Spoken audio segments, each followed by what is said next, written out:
तो student discuss करेंगे इस वीडियो में इनकम टैक्स जो बीकॉम सेकेंड ईयर में है और एनईपी के अंडर में जो है आपके बीकॉम फोर्थ सेमेस्टर में रेगुलर में आता है और सीसीएस यूनिवर्सिटी मेरठ में प्राइवेट में आता है बीकॉम सेकेंड ईयर में, है ना, इनकम टैक्स। तो Sanjay SGPD publishing house Agra की बुक है जिसकी ऑथर हैं डॉक्टर पीके जैन और आरके त्यागी जी। तो इसके मैं 7-8 क्वेश्चन डिस्कस कर चुका हूँ। लॉन्ग क्वेश्चन नंबर 8 से 1 से 7 तक शॉर्ट थे लैंग्वेज वाले, तो वो डिस्कस नहीं किए हैं क्योंकि मैंने वादा किया था कि मैं इस चैप्टर को पूरा सॉल्व करवाऊँगा। तो ये जो आपके 8 से लेकर के 18 तक के जो क्वेश्चन हैं वो मैं सारे ही अपडेट करा रहा हूँ। तो नमस्कार स्टूडेंट्स, मैं डॉक्टर पवन ओबराय स्वागत करता हूँ अपने YouTube channel study with doctor Pavan Oberoi पर। तो सबसे पहले आप सभी इस चैनल सब्सक्राइब करिएगा study with doctor Pavan Oberoi. उसके बाद इनकम टैक्स की आप प्लेलिस्ट देखिएगा, तो वहाँ पर आपको मेरी क्लासरूम की भी काफ़ी सारी वीडियो मिलेंगी।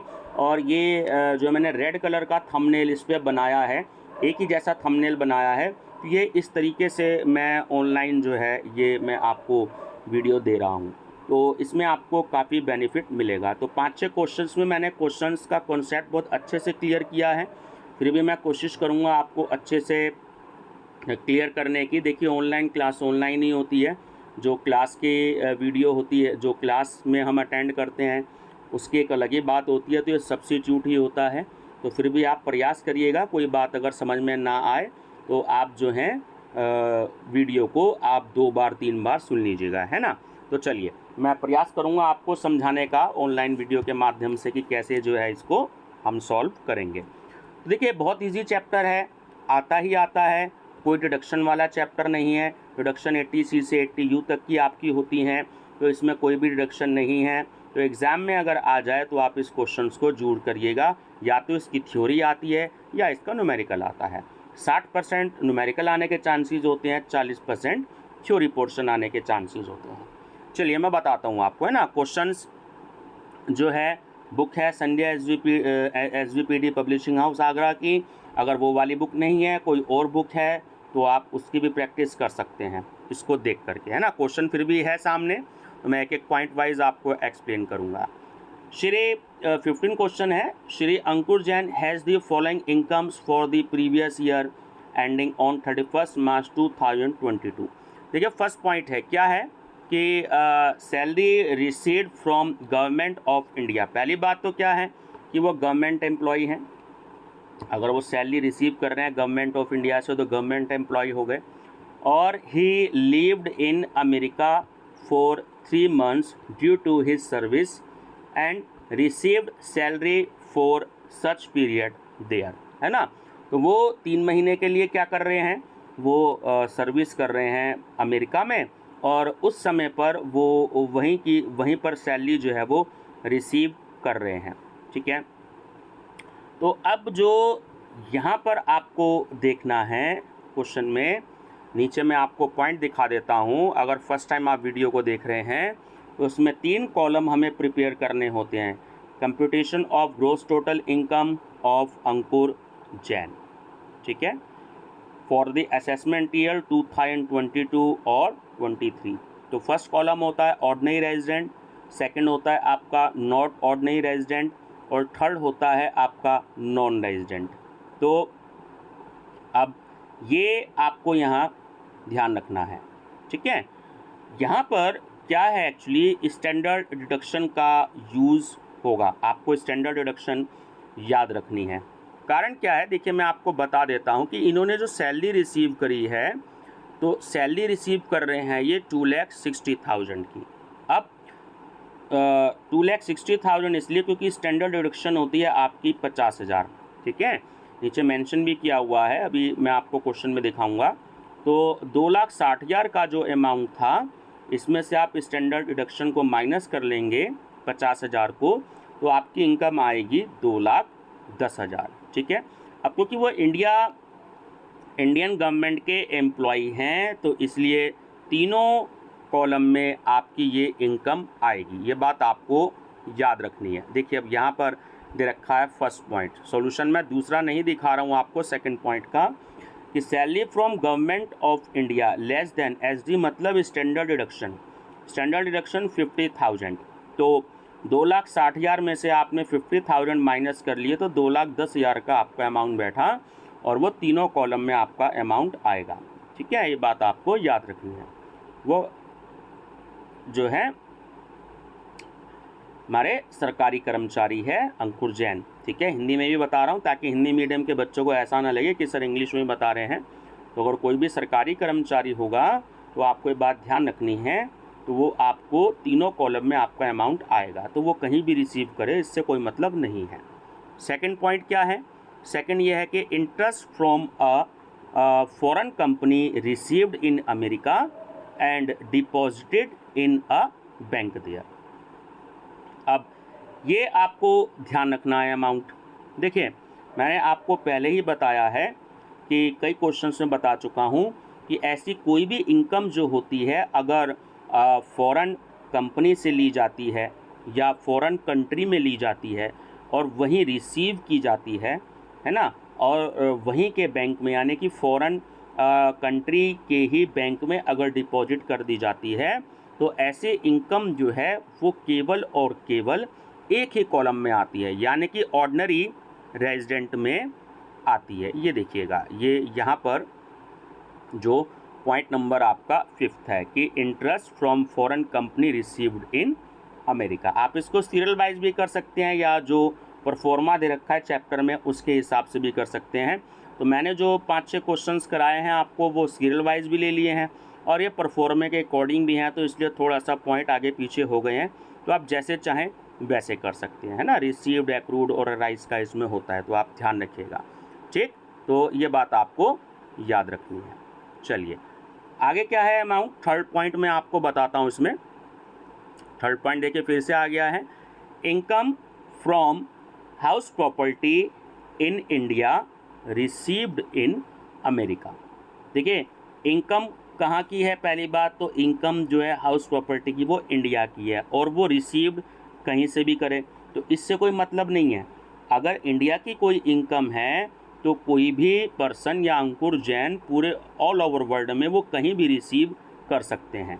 तो इसलिए इंडिया की अगर कोई इनकम होती है तो वो तीनों कॉलम में आती है। ये बात मैं कई बार ही बता चुका हूँ। ठीक है, आपको ध्यान रखनी है। देखिए, जो आपका पॉइंट है, income from house property in India received in America. ठीक है, ये बात आप याद रखेंगे।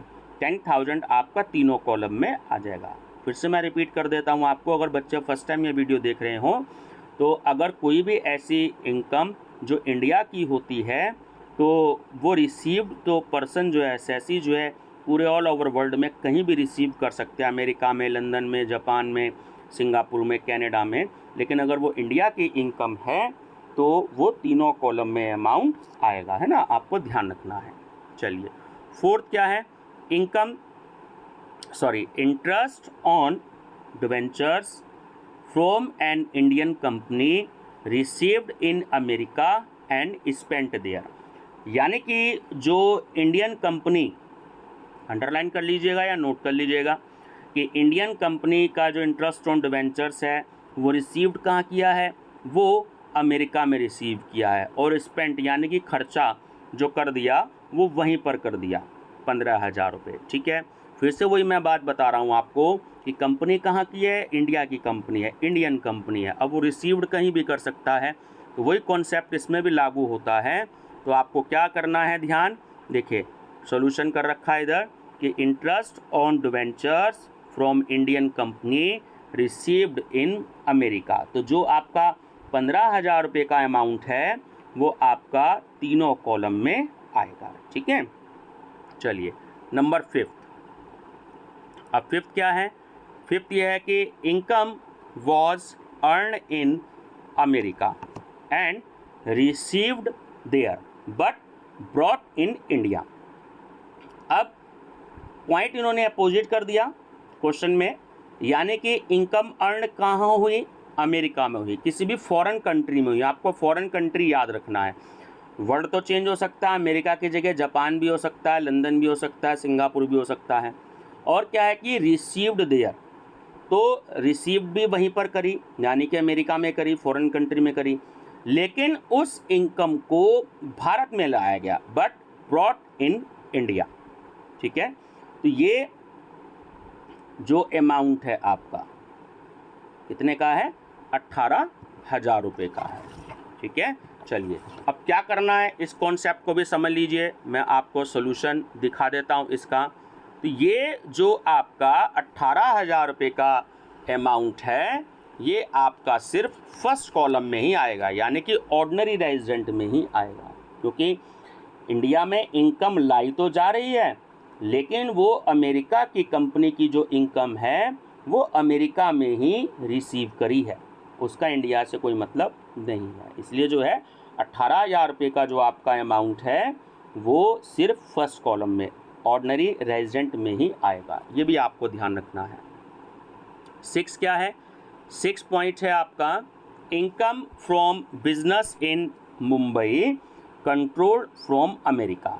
देखिए अभी मैंने आपको लास्ट क्वेश्चन में यानी 3-4 क्वेश्चन में पॉइंट आ चुका है कि अगर ऐसी कोई भी इनकम यानी कि कोई बिजनेस अगर विदेश में चल रहा है, फॉरेन कंट्री में चल रहा है, लेकिन वो कंट्रोल कहाँ से होता है, वो इंडिया से कंट्रोल होता है।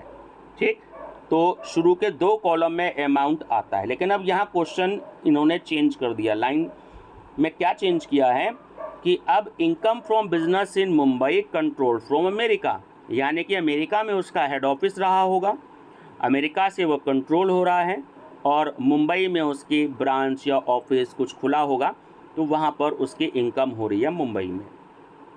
ठीक है, अब income from business in Mumbai, सवाल ये उठता है कि वो इनकम कहाँ पर हो रही है, वो इनकम जो है इंडिया में हो रही है, तो इसलिए जो आपका 22,000 का जो अमाउंट है वो आपका तीनों कॉलम में आएगा। इस बात को आपको ध्यान रखना है। अगर वो कंट्रोल फ्रॉम इंडिया होता है तो आपको 2 कॉलम में अमाउंट आएगा, और अगर कंट्रोल फ्रॉम फॉरेन कंट्री होता है ना, तो वो तीनों कॉलम में आपका अमाउंट आएगा, आपको ध्यान रखना है। अब देखिए इसी के नीचे 7 पॉइंट भी आपको दे रखा है कि income from business in America control from Delhi head office. अब 10,000 का यहाँ पर इन्होंने अमाउंट दे दिया आपको, तो दोनों पॉइंट में अंतर है। 6 पॉइंट में कह रहा है कि कंट्रोल हो रहा है अमेरिका से, यानी कि फॉरेन कंट्री से, लेकिन 7 पॉइंट में ये कह रहा है आपसे कि income from business in America, लेकिन वो कंट्रोल कहाँ से हो रहा है, वो हो रहा है दिल्ली से, यानी कि इंडिया से कंट्रोल हो रहा है।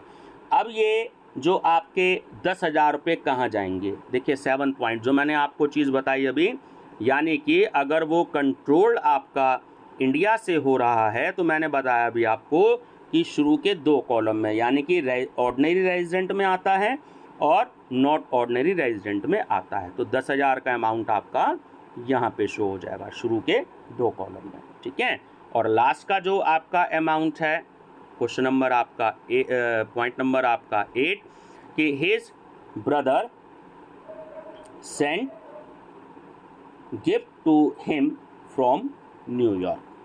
ठीक है, तो न्यूयॉर्क की बात चल रही है इसमें। 8वां पॉइंट है आपका, ये बात आपको ध्यान रखना है कि his brother send gift to him from New York. तो ये जो आपका 10,000 का जो आपका अमाउंट है, इससे कोई भी मतलब नहीं है ना, ये उसका ब्रदर सेंट उसको गिफ्ट कर रहा है। ठीक है, तो इससे कोई भी मतलब नहीं है। अगर किसी को भी गिफ्ट भेजा जाता है, ठीक है, आपको ये बात मेन पॉइंट याद रखना है कि अगर गिफ्ट सेंड किया जा रहा है तो गिफ्ट का इस क्वेश्चन से कोई भी रोल नहीं है, क्योंकि उसका कोई ब्रदर या सिस्टर या कोई भी और रिलेटिव अगर उसको न्यूयॉर्क से या कहीं से भी किसी फॉरेन कंट्री से अगर भेज रहा है तो उसका इस क्वेश्चन में रोल नहीं है। ठीक है व्यूअर्स, तो ये लास्ट में मैं आपको टोटल इसका बता देता हूँ जो आपको एग्ज़ाम में करना है कि gross total income 3,05,000, ordinary resident का 2,67,000 2,67,000 और हैफिट 2,57,000। ठीक है व्यूअर्स, बस इसी पे आपको आंसर मिल जाएगा, को नंबर मिल जाएंगे, और ये आपका बहुत अच्छा और इम्पॉर्टेंट क्वेश्चन है। आप इसको शेयर भी कर लीजिएगा अपने दोस्तों को, और जो है वीडियो को अगर कोई ऐसी बात हो तो आप दोबारा सुन लीजिएगा ताकि आपका पॉइंट क्लियर हो जाए। Thank you.